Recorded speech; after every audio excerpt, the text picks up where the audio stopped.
Dan ini mohon maaf, ada SPK yang waktu itu diturunkan untuk kemitraan dan kemudian mengolah dan dijadikan semacam alibi juga. Ya, itu akhirnya PT Timah bagaimana dengan peristiwa yang kemarin terjadi? Di Timah sendiri sudah punya pegangan roadmap-nya atau mungkin semacam guidance ya buat kita diskusi bareng lagi dengan stakeholder atau mungkin dengan presiden sekalipun yang sudah terpilih di nanti 2024, Bang. Karena tadi menarik ada roadmap buat Timah di Bangka Belitung dan untuk nasional. Kesejahteraan bersama. Tawarannya apa yang bisa dikembangkan oleh PT Timah sendiri? Dari sisi teknologi mungkin ya. Betul. Jadi kan kita juga melihat dari tiga sisi paling enggak. Dari sisi lingkungan hidup, dari sisi sosial, dari sisi government. Nah, pemerintah ini memberikan role of the game ini, eksploitasi timah ini dengan baik. Akan berdampak terhadap lingkungan. Nah, ini juga kita harus bijak tadi. Ketika kita mengeksploitasi secara besar-besaran, daya dukung lingkungannya seperti apa? Hari ini saya bilang tadi, kenapa terlihat dampak yang besar? Karena mereka lingkungan itu tidak secepat eksploitasinya. Tidak sebesar effort untuk mereklamasinya. Mereka lingkungan tidak segampang mengeksploitasinya. Nah, ini nggak berimbang. Akhirnya banyaklah lubang-lubang. Jadi kalau dulu kita buat roadmap jangka panjang, namanya rencana jangka panjang pemanfaatan eksploitasi timah. Makanya kita punya rencana jangka panjang, kita punya cadangan jangka panjang, dan kita juga bisa mendesain teknologi yang lebih murah. Nah, hari ini agak terganggu karena beberapa cadangan kita juga bersinggungan dengan sektor yang lain yang juga berkembang, baik itu perkebunan, pemanfaatan di darat, juga pengalokasian donasi di beberapa wilayah. Ini juga jadi problem. Saya pikir ini mesti mempertimbangkan bukan hanya dampak ekonominya, tapi apakah ada alternatif lain yang lebih menjanjikan untuk pemanfaatan sumber daya alam ini. Jadi kalau donasi itu kan kita bisa geser.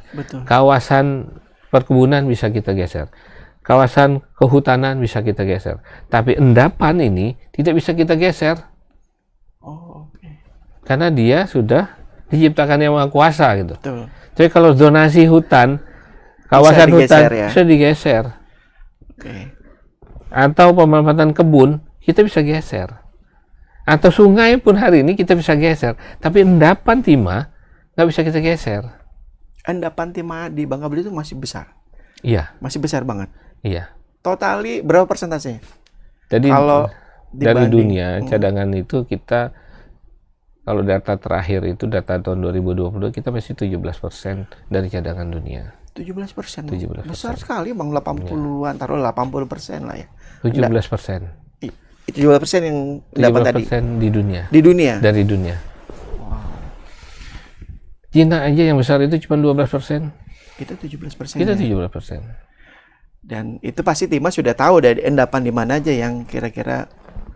Kita sudah melakukan eksplorasi dari zaman Belanda dan terus kita evaluasi, kita validasi setiap tahun bagaimana titiknya pasti ide gitu ya. Boleh jadi hari ini dia tidak ekonomis atau belum ekonomis, tapi dengan teknologi, dengan berubahnya nilai komoditas itu yang tadi tidak ekonomis, dengan teknologi ada alat baru yang lebih efektif, dengan harga komoditas yang meningkat, ini jadi ekonomis. Jadi maksudnya Abang ini mengkapitalisasi zonasi endapan tadi Bang ya? Betul.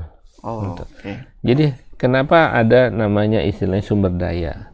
Kenapa ada istilah cadangan? Nah, ini sebenarnya kalau sumber daya itu salah satu yang kita pikirkan adalah teknologi pemanfaatan. Dengan harga atau nilai ekonomis saat ini, dengan peralatannya ada, ini belum ekonomis. Nggak ekonomis banget. Iya, dengan kemajuan teknologi atau metode tadi, ini bisa jadi ekonomis. Nah, sumber daya pun bisa menjadi bergerak, dikategorikan sebagai cadangan. Nah, ini juga perlu kita siapkan. Maka selalu data itu ada sumber daya, ada cadangan. Boleh jadi hari ini belum dapat dukungan secara lingkungan, karena masih ada sektor yang lain. Suatu saat sektor ini kan berubah. Dinamika perubahan lingkungan ini menyebabkan hal yang tidak ekonomis menjadi ekonomis. Tapi sebaliknya juga, yang kita kategorikan cadangan bisa jadi sumber daya. Betul. Karena tadi ada sektor lain, kita sudah eksplorasi, ada sumber daya, terhitung berapa, kita udah punya alat menggalinya efektif dan masih dapat ekonomi. Tetapi ada sektor lain di atasnya, sehingga kita tidak bisa memanfaatkan data cadangan yang ada. Ini juga dinamika yang ada saat ini.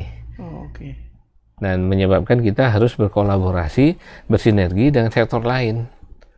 Bagaimana kita bisa memanfaatkan secara ekonomi dan kita bisa merecover sesuai dengan peruntukan sektor lain tadi. Kayaknya perlu langkah ini Bang ya, kalau ngelihat karena tadi ada zonasi, ada sumber daya dan ada cadangan juga di situ.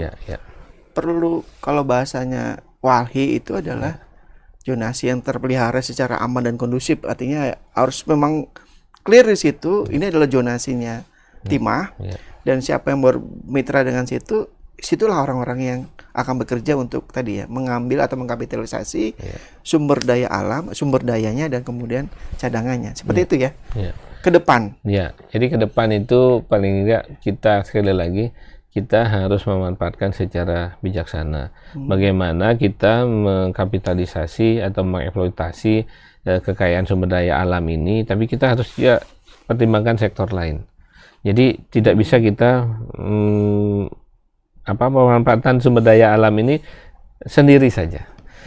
Habis itu apa? Nah, ini mesti kesinambungan lingkungan ini mesti kita pikirkan.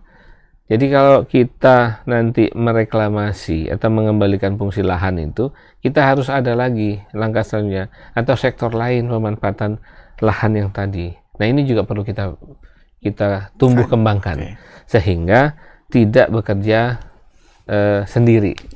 Perlu kolaborasi. Jadi ada yang eksplorasi, ada yang nutup, ada yang eksplorasi, ada yang nutup gitu ya Bang ya. Bukan hanya ditutup saja, tapi dimanfaatkan. Dimanfaatkan. Ya, tadi saya cerita kenapa nanti ke depan mungkin lubang-lubang itu bisa kita manfaatkan untuk sumber energi baru. Sebagai sumber yang bisa memberikan dampak nilai ekonomi. Bukan hanya diratakan, bukan hanya ditutup, tapi ada pemanfaatan yang lain. Sehingga ini yang harus kita dorong. Jadi jangan sampai kita reklamasi terus jadi hutan lagi nggak dimanfaatkan. Nah, ini kan perlu melakukan tahapan yang lain setelah lakukan kegiatan penambangan. Ini yang memang perlu sektor lain apa nih? Jadi bukan hanya mengembalikan fungsi lahan, tapi nggak jelas nih lingkungannya untuk apa. Paling gampang misalnya ada kolam, itu digunakan untuk reservoir air. Reservoir air, tapi mulai kapan bisa dimanfaatkan untuk sumber air baku misalnya. Nah, itu harus perlu percepatan atau perlu sentuhan-sentuhan teknologi. Nah, ini harus kita lakukan biar dia memberikan nilai manfaat dengan cepat. Nah, ini yang memang konsep mengembalikan fungsi lahan ini bukan hanya sekedar mengreklamasi, tapi memberikan nilai yang lebih dari sekedar pemanfaatan lahan pasca tambang.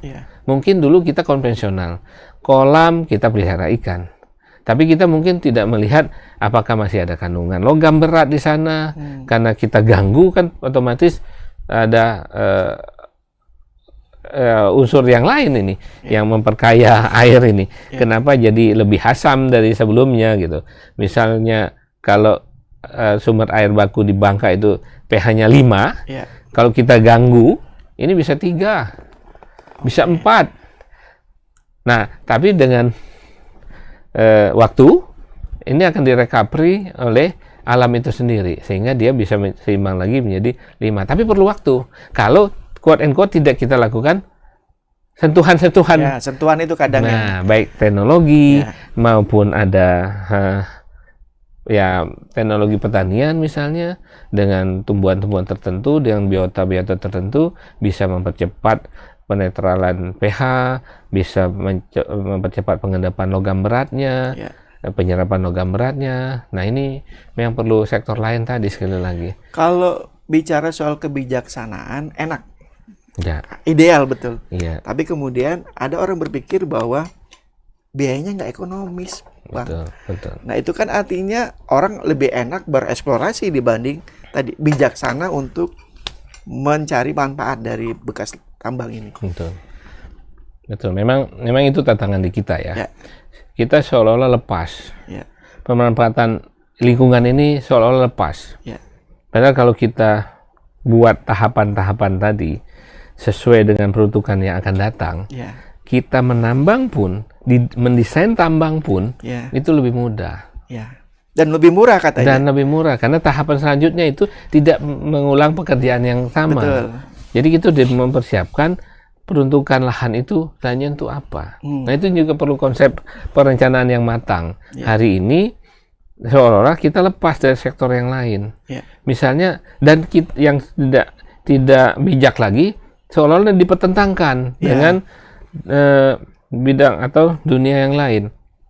Hari ini kita tidak melihat itu sebagai ekosistem ekonomi.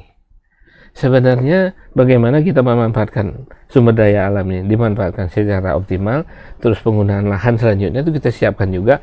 Lahan bekas tambang itu juga masih bisa bernilai ekonomi. Nah ini value creation ini perlu dilakukan.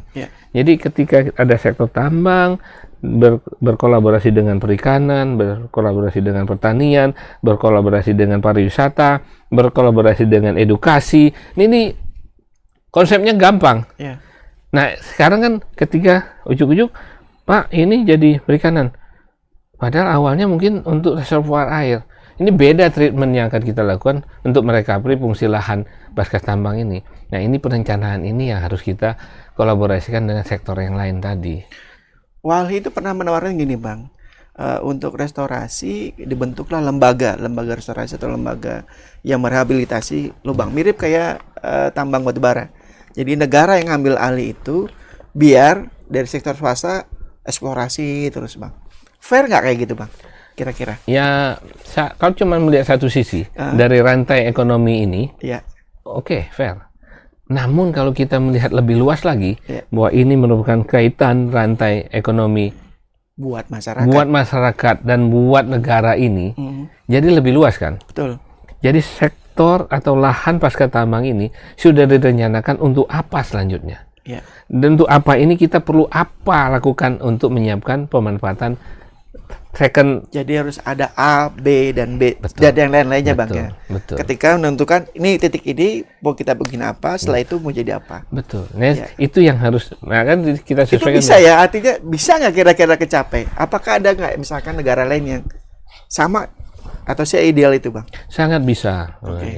Jadi sekali lagi ini kan perlu perencanaan yang agak telaten ini, Bang. Komprehensif memang. Jadi tidak lepas dari satu sektor pemanfaatan lingkungan ini dengan pemanfaatan yang lain nanti.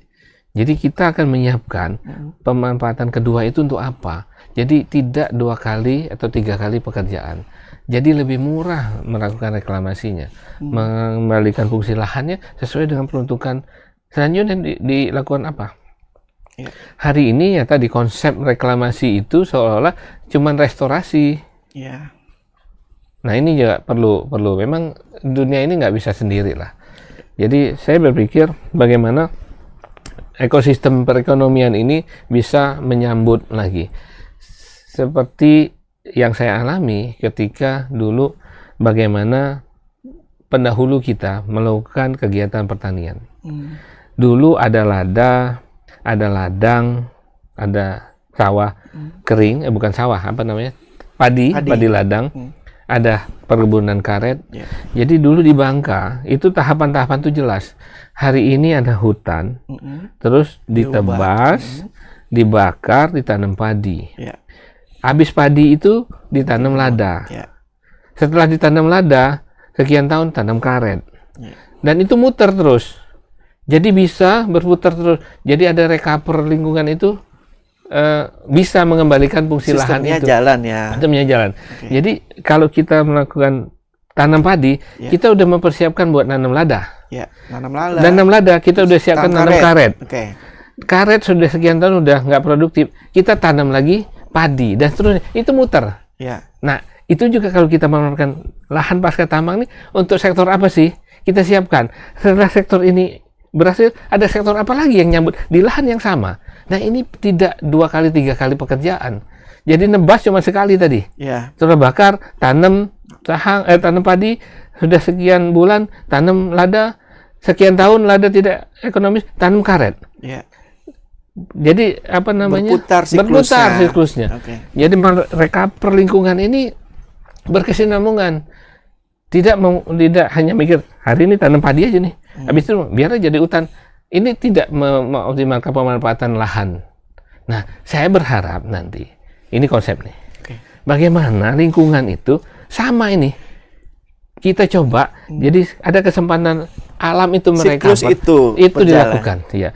Sekali itu lagi. Kan by design, Bang. Betul. Nah, ini kalau kita desain juga seperti itu, jadi nggak perlu kita pertentangkan. Hari ini nggak ada lahan lagi untuk nanam lada. Karena lahan ditanam karet. Kok ditentangkan? Hari ini nggak bisa lagi nanam padi karena udah nanam lada. Padahal itu ada kesinambungannya. Oh, apa dulu? Padi dulu. Setelah padi tanam lada. Setelah lada nggak ekonomis 2 tahun, 3 tahun, 5 tahun udah siapin karet. Karet udah puluhan tahun nggak ekonomis, habis udah masanya ganti. Kembali lagi tanam padi, tanam lada, tanam karet. Timah bisa nggak ada siklus seperti itu? Sebenarnya ini pemanfaatan alam, pemanfaatan lingkungan. Ayo kita pikirkan sama-sama. Setelah tambang mau diapakan lahan ini? Lahan yang sama ini diperuntukkan untuk apa? Jadi pasca tambang kita udah nyiapkan. Ini kan sudah 300 tahun, Bang, ya. Masa sih kita nggak pernah berpikir kayak idealnya Abang nih? Ya, saya yakin mungkin ini sudah ada terpikir. Tapi sekarang kan sekali lagi kita kayaknya memang sangat-sangat liberal ya. Sangat-sangat demokratis. Hari ini kita tidak membeli konsep pembangunan berkelanjutan seperti GBHN zaman dulu. Nah, ini juga tantangan buat anak-anak muda sekarang. Ganti di Rutima aja ganti kebijakan loh, Bang. Betul. Nggak artinya PR kan? Iya, ganti kepala keluarga juga biasa ganti kebijakan. Iya. Biasa. Iya, biasa. Lingkungan terkecil itu kan lingkungan sosial itu keluarga. Ganti kepala keluarga juga ganti kebijakan gitu. Dan ini bagaimana caranya tadi cita-cita ideal Timah biar berkelanjutan? Betul.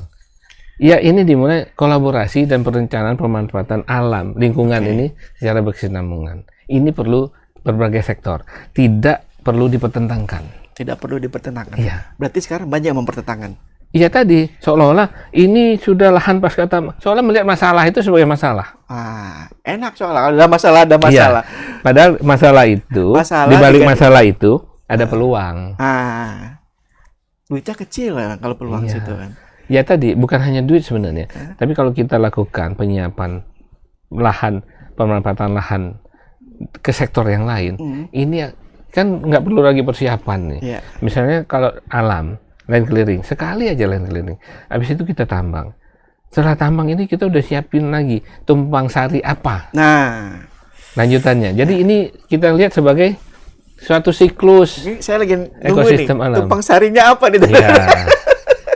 Semoga gini, maka ada jawaban atas roadmap kita di Timah. Betul. Karena kan semua akhirnya lebih enak eksplorasi dibanding tadi mencari peluang setelah eksplorasi. Betul.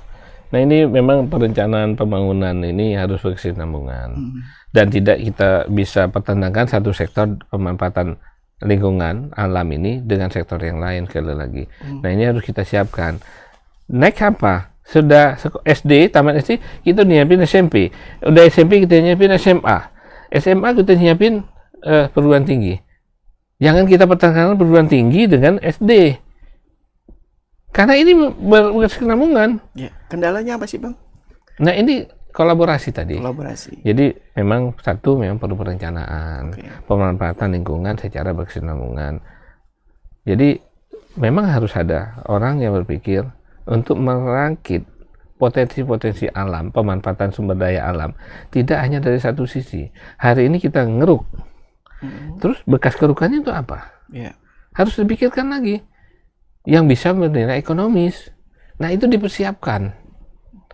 Terus setelah itu ada tanaman primer misalnya nih, ada tanaman primer. Setelah tanaman primer ada tanaman sekunder. Ada tanaman sekunder. Nanti mungkin nilai ekonomisnya setelah siswa kelima. Tapi harus mulai dari tahapan primer dulu. Pemanfaatan lingkungan juga seperti itu. Hari ini misal kita ngomong tentang emisi karbon. Zero emisi. Tapi kita nggak ngelihat material yang kita gunakan untuk membuat mobil baterai itu nggak dilihat dari mana, atau energi yang dibangkitkan untuk mengecas baterai itu nggak kita lihat dari mana, nggak bisa juga kan, ada proses yang mendahului itu. Nah, ini juga harus kita lihat secara komprehensif. Percuma kita beli mobil baterai kalau mobil bensin pasti ada, ya kan, atau bukan nggak percuma lah, nilainya jadi nggak besar manfaatnya. Karena juga kita pakai batu bara, masih sebagai pembangkit energi yang katanya kotor. Tapi yang itu yang murah saat ini. Mobil baterai mahal hari ini. Mobil baterai itu luar biasa mahal sekarang. Nah, jadi ini konsep ini memang harus kita lihat komprehensif. Jadi jangan cuma lihat electronic vehicle. Electric vehicle kita lihat, tapi bagaimana kita memproduksi itu, energinya, bahan bakunya, kan ada logam. Betul. Logam juga ada tambang. Tambang juga buka alam, juga menghasilkan karbon. Nah, ini balan nggak sih sesungguhnya? Jangan sampai ini 1000 karbon, memang ini hemat 50 karbon, tapi 1000-nya di sini. Nah, ini juga masih konsep. Nah, kembali ke penambangan tadi. Jadi pemanfaatan alam, pemanfaatan lingkungan itu harusnya berkesinambungan. Jadi siklus ini pemanfaatan secara ekosistem agar memberi nilai ekonomi yang optimal gitu. Nah, ini perlu, nggak bisa sendiri lah. Nggak bisa sendiri. Nggak bisa sendiri. Timah selama ini sendiri berarti. Bisa jadi seperti itu, bisa jadi regulasinya yang harus tadi tiga ya. Dari sisi sosial, prosedural, kesiapan masyarakatnya, pola pikir masyarakatnya, regulasinya seperti apa, penegakan hukumnya seperti apa. Nah, ini mesti didorong dari seluruh. Dan Abang optimis bisa menggandeng semua kolaborasi untuk tadi? Sangat optimis sebenarnya. Karena ada tadi Bang, manfaat ekonomianya itu. Betul. Nah, ini perlu duduk bareng. Mari kita sama-sama berkolaborasi lah hari ini. Jadi kita misalnya sampai tahapan penyiapan lahan pasca tambang. Tapi setelah pasca tambang ini kita tahu mau dibuat untuk apa. Jadi penyiapan ini pun kita sesuaikan dengan pemanfaatan lingkungan selanjutnya. Mau dia buat modifikasi jadi lahan reklamasi bertujuan edukasi misalnya. Lahan reklamasi bertujuan untuk pemanfaatan sumber daya perikanan misalnya. Atau pemanfaatan untuk perkebunan misalnya kalau bisa. Atau untuk hidroponik misalnya. Nah, ini kan perlu penyiapan. Perlu disiapkan. Tadi yang mau jadi apa yang setelah jadi tambang? Perlu sentuhan teknologi atau perlu treatment yang lain sehingga ini memberikan dampak yang lebih luas dan lebih kesinambungan, lebih berkesinambungan itu. Itu kalau terjadi di IUP-nya Timah. Sementara kan IUP kan juga dibagi ke perusahaan yang lain. Betul. Berarti pertanyaannya, perlu nggak kita audit IUP dulu deh? Sebenarnya nggak perlu diaudit ya. Nggak usah ya. Nggak perlu diaudit, datanya ada. Iya. Jadi nggak perlu diaudit. Dan saya dengar di awal tahun sudah RKP di Timah sudah juga dapat ya. Iya, tahun 2024 ya. Dan ini sekali lagi konsep, ini perlu konsep. Betul. Dan konsep ini dibangun tidak hanya dari satu sektor. Jadi kalau kita hari ini bertugas mengeksploitasi sumber daya alam, tapi ada yang lain ini. Mungkin kita bisa minta bantuan teman-teman walhi, teman-teman perikanan, teman-teman perkebunan, teman-teman lingkungan, dan sektor industri mungkin. Jadi ini coba kita melihat apa sih yang lebih cocok kawasan lingkungan ini sebagai sumber ekonomi baru setelah tambang. Dan ini mesti dilakukan. Ini kan kalau duduk bareng kan kepalanya banyak. Ya. Siapa leadnya untuk situ? Ya, tadi. Kepala yang banyak tadi, Bang. Perlukah seorang presiden yang turun tangan? Betul. Atau cukup kepala daerah yang turun tangan? Atau siapa yang agar ini sistem ini bisa by design itu berjalan? Kita tidak bisa mengandalkan satu stakeholder. Ya. Ada dunia pendidikan, ada dunia industri, ada pemerintah. Nah, ini juga mesti bersatu. Industri dengan kolaborasi dengan pendidikan, kolaborasi dengan pemerintah. Nah, ini juga perlu. 3 ini ya. Iya, paling nggak ada regulasi yang mendukung pemanfaatan lingkungan ini ke depan. Nah, dipilihlah nanti, mungkin kita bisa gandeng sektor-sektor ahli pemanfaatan lingkungan yang lain. Ya mungkin budidaya lah ya. Ya hari ini kita bisa berpikir, mungkin belum terpikir, Bangka menjadi pengekspor jamur bekas lubang galian tambang. Ya, misalnya. Sebagai contoh. Atau ya saya ketika melihat ada hotel jamur itu taruh di dalam kamar ya. Dibuat hotel. Ya. Bangunan bertingkat tapi produksinya jamur. Ya. Nah, itu diekspor. Nah, ini yang memang tadi perlu inovasi, perlu kreativitas, dan memang perlu sektor yang lain. Jadi melihat dari sisi yang berbeda tadi, ya memang harus berpikir lebih komprehensif. Ini cocok sebenarnya. Kan ada analisanya. Analisa tadi ekonomi, analisa ya mungkin pemanfaatan dari teknologi yang ada, melihat dari sisi teknologi, membuat dari budaya. Bisa jadi lingkungan ini kita jadikan sebagai kekayaan budaya. Hari ini kan kita buat contoh di Air Jangkang. Lahan pasca tambang kita gunakan sebagai wahana edukasi. Jadi keragaman flora, keragaman fauna, dan kita juga bisa sendiri. Kita libatkan kelompok masyarakat yang memang sebagai penyelamatan satwa endemik. Kita libatkanlah kelompok masyarakat menyelamatkan lingkungan fauna endemik. Nah, ini juga perlu. Mungkin satu saat mungkin kita gandeng juga pencinta bonsai, misal ya, untuk melestarikan tanaman-tanaman endemik.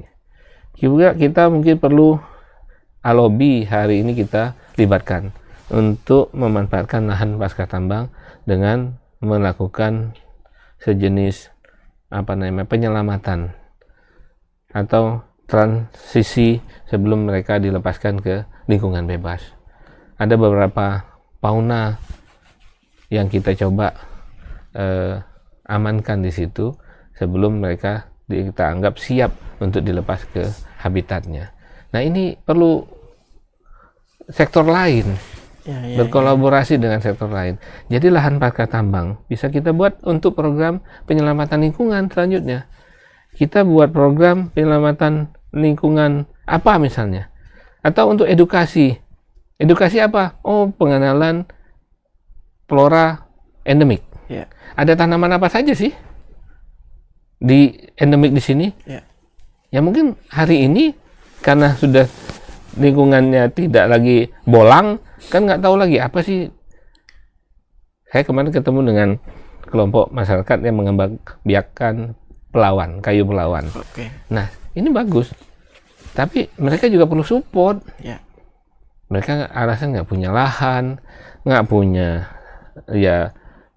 dana, nggak punya ahli tanah. Nah, ini kan perlu.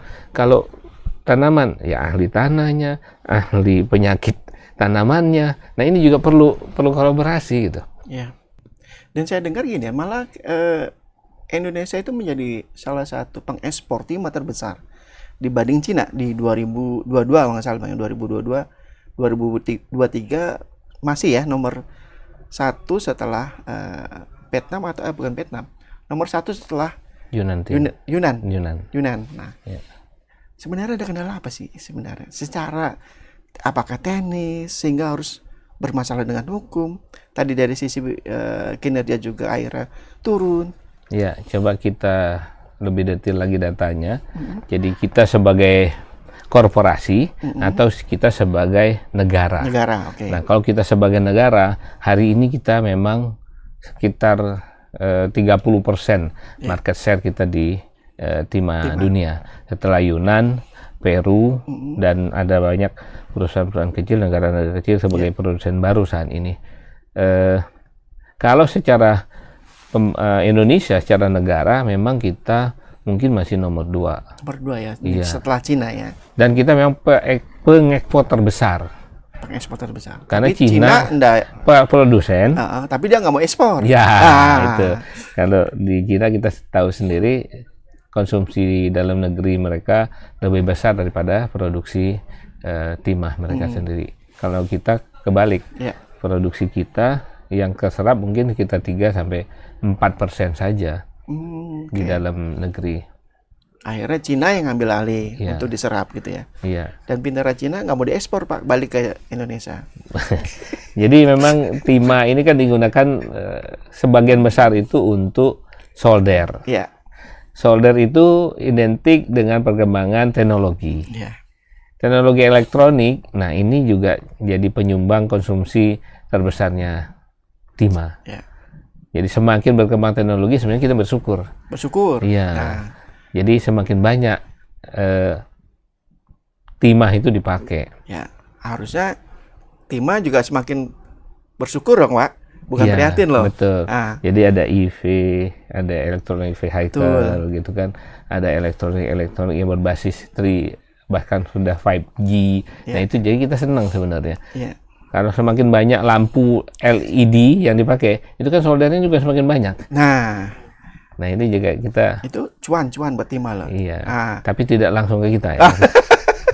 Lalu ini mampir kemana kalau boleh tahu? Harusnya kan ketika kebutuhannya itu besar, kemudian harusnya finansialnya timah oke dong. Ya, kalau finansial dampak langsungnya itu memang masih banyak proses. Masih banyak itunya ya. Banyak. Okay. Karena ini kan ada hubungannya dengan hilirisasi. Betul. Dan industri pengguna akhir dari timah itu sendiri. Hari ini kan kita cuman ada 2 produk hilir yang kita coba deliver ke pasar dunia. Tin chemical dan tin solder. Nah ini juga karena kita sebenarnya follower di industri hilir ini, bukannya konseptor. Ya konseptor, bukan juga lemah di kita karena kita tidak ada industri pengguna langsung dari timah. Karena elektronik di kita kan cuman assembly, bukan produsen. Nah ini juga. Sebenarnya peluang dong ya buat orang Indonesia harusnya. Betul. Ya. Tapi kita hari ini digunakan sebagai market ya. Elektronik itu kita digunakan sebagai market, bukan produsen. Mungkin kita pemakai handphone terbanyak di dunia hari ini. Betul. Paling enggak satu orang bisa 2-3 hari ini handphone ya. Nah itu juga menjadi sebenarnya peluang kalau kita sebagai pengguna Kenapa nggak kita lakukan didesain sebagai produsen gitu ya. Produsen alat komunikasi, produsen alat elektronik, yaitu lebih luas lagi sih sebenarnya. Spektrumnya lebih besar, lebih luas, dan banyak hal yang harus kita siapkan, infrastruktur, regulasi, dan seterusnya. Termasuk kompetensi, termasuk ya mungkin kita cuma punya bahan baku timah, tapi kita tidak punya bahan baku semikonduktor yang lain. Hari ini kan kita nggak kebayang sekecil ujung kuku, tapi bisa 1 tera, 2 tera kapasitasnya. Kalau dulu kan kita ingat, saya saat 60 mega aja udah sebesar kulkas. Nah sekarang 1 tera aja sekecil ujung pena aja. Nah ini juga lebih irit menggunakan timah ya. Irit, akhirnya ya berkurang penggunaan timah. Nah, artinya gini, Bang Dhani, ini timah bisa jadi pijakan kita nggak di masa depan? Mungkin sebagai mineral utama. Ya, jadi begini, sebenarnya cadangan terbesar di dunia itu masih di Indonesia.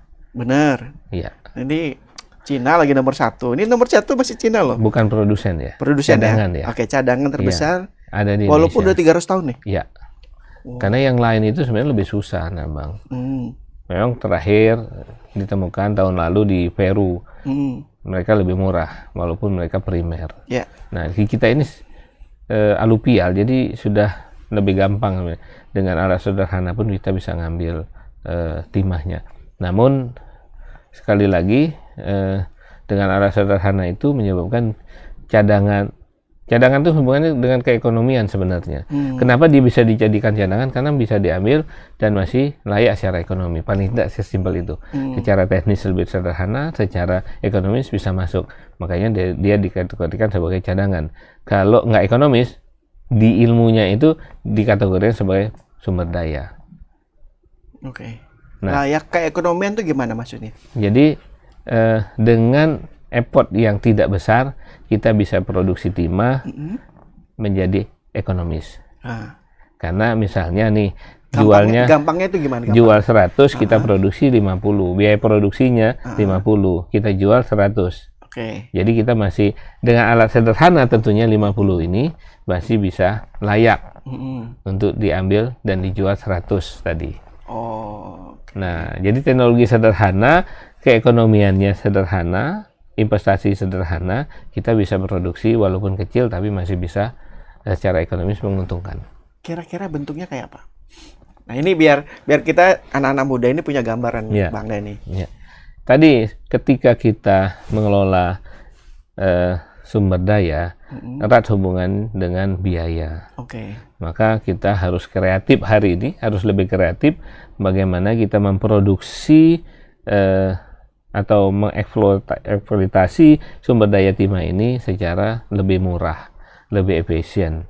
Alat yang digunakan lebih efektif. Nah, ini yang harus dituntut kreativitas. Mungkin satu saat yang nambang robot, jadi resikonya lebih kecil. Nah, resiko kegagalan lebih kecil karena alat pencitraannya lebih baik. Jadi kita juga bisa memilih sebelum diproses. Jadi bagaimana memperhitungkan sumber daya endapan itu secara seksama dengan teknologi dan lebih pasti, istilah anak sekarang tuh lebih confident. Nah, begitu lebih confident, teknologi sederhana pun bisa dipakai gitu. Ada yang bilang memang biaya produksi untuk mendapatkan timah itu besar banget. Betul. Karena itu kemudian timah hanya milik para pemilik duit, pemilik cuan. Karena anak muda tidak bisa ya bermain dengan timah. Nah, ini perlu kreatif sebenarnya. Kalau kita hubungkan dengan kreativitas, sama bagaimana kita tadi coba membandingkan dengan produsen-produsen yang lain. Makanya kalau ada orang memproduksi timah lebih murah, pasti kita lihat bagaimana sih memproduksi timah lebih murah. Oh, ternyata alat ini biasanya kita ATM gitu. Amati, tiru, modifikasi lah sesuai dengan kebutuhan di lingkungan kita. Dan saat ini sudah ada belum? Ya, temuan-temuan seperti itu. Dari proses paling tidak saya berkecimpung di timah ini 25 tahun. Wow, udah 25 terakhir tahun. Ini banyak sekali perubahan-perubahan teknologi, baik itu pencitraan atau bagaimana menemukan sumber daya, menemukan cadangan, dan melakukan bagaimana alatnya sendiri itu berkembang. Kalau dulu kebayang kapal keruk PT Timah terbesar itu lebih kurang seluas ya 1/4 lapangan bola gitu. Dengan lebar mungkin sekitar 18 meter, panjangnya bisa 120 meter. Nah, itu kan alat yang besar itu ya punya keterbatasan, tidak mudah, tidak lincah, dan begitu dapat cadangan yang spotted atau yang kecil-kecil, ya memobilisasi alat ini perlu effort yang lebih. Nah, hari ini kita ada teknologi dengan istilahnya kapal isap produksi. Sebenarnya sama aja. Kalau di bahasa Inggrisnya dredger semua ini. Dredger. Beda nama aja ya. Di kita aja di ya. Di kita aja namanya beda. Dia sebenarnya kapal keruk juga. Tapi metode penggaliannya dan metode bentuknya berbeda. Nah, ini lebih kecil. Lebar mungkin nggak sampai 15 meter, panjang juga nggak sampai ratusan meter, cuman 70. Yang paling besar lah sekarang ya paling sekitar 100 meter. Dan itu lebih lincah karena dia punya penggerak sendiri. Yeah. Nah, punya propeller sendiri, bisa bekerja lebih cepat, lebih lincah, dan kalau ada cadangan-cadangan spotted pun bisa dimanfaatkan lebih cepat gitu. Dan mungkin terakhir Bang ini. Ya. Yang nggak apa-apa sampai jam 12 juga kita nggak apa-apa ini. Karena sudah banyak yang menguap juga di teman-teman di luar. Saya sih kalau Andi ini biasa ajar ya. Oke, kalau gitu makasih banyak. Masih banyak nih. Dani, karena kita ada nih Bang di bulan Mei itu akan ada diskusi agak dalam juga dengan beberapa. Tadi kita mencoba mengumpulkan stakeholder dan tokoh di Bangka Belitung plus tokoh-tokoh juga di nasional biar tadi ada semacam roadmap untuk timah di Bangka Belitung dan untuk Indonesia. Tadi sudah dapat gambaran lah bagaimana timah kira-kira peluangnya itu seperti apa. Kemudian ternyata juga ada opportunity ya di timah sendiri ketika itu sudah menjadi bahasanya adalah bencana. Jadi di balik bencana ternyata ada opportunity di situ. Betul. Bang, gak terasa ini sudah 1,5 jam ya kita diskusi agak panjang soal timah di Bangka Belitung. Ada closing statement dari Abang untuk timah kita di masa depan. Oke. Terima kasih. Jadi memang sekali lagi kalau kita melihat dari sudut pandang bahwa timah ini menjadi modal dasar. Timah ini menjadi sumber daya penggerak sektor yang lain.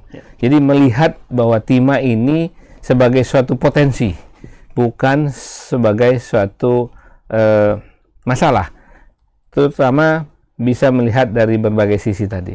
Ketika kita melibatkan sektor lain, yang ayo kita manfaatkan ini sebagai penggerak sektor ekonomi yang lain, atau sebagai pelopor untuk menggerakkan sektor yang lain, ini akan berbeda. Hari ini seolah-olah timah itu berdiri sendiri. Jadi memanfaatkan, dan kita tidak pernah dapat pemanfaatan nilai optimal dari kekayaan sumber daya alam yang kita miliki. Kalau ada sektor yang lain melihat ini sebagai potensi penggerak yang luar biasa, dan harus kita siapkan second layer, mungkin third layernya, ini akan mengakselerasi pergerakan ekonomi di kawasan Bangka Belitung dan nasional tentunya. Nah, inilah bagaimana kita sekali lagi memanfaatkan kekayaan sumber daya karunia Tuhan ini secara bijak agar bisa menggerakkan sektor lain, dan pasti akan berakhir karena sumber daya alam ini tidak terbarukan. Nah, ini harus kita guna kata bijaksana, bagaimana kita memanfaatkan ini sebagai sektor penggerak awal. Kalau ini difungsikan sebagai penggerak awal, kita harus siapkan sektor selanjutnya. Nah, ini yang harus kita lakukan di pemanfaatan sumber daya alam ini secara bijaksana. Mari kita berkolaborasi untuk memberikan nilai yang optimal dari kekayaan sumber daya alam karunia Tuhan ini untuk pembangunan nasional, baik itu di Kepulauan Bangka Belitung maupun secara bangsa.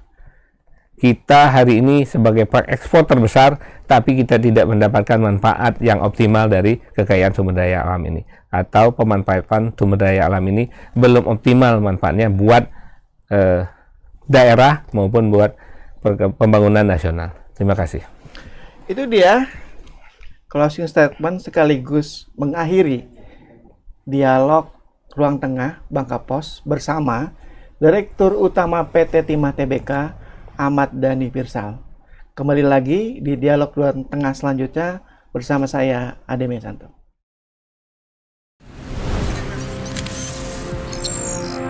Tribun X menghadirkan lokal menjadi Indonesia.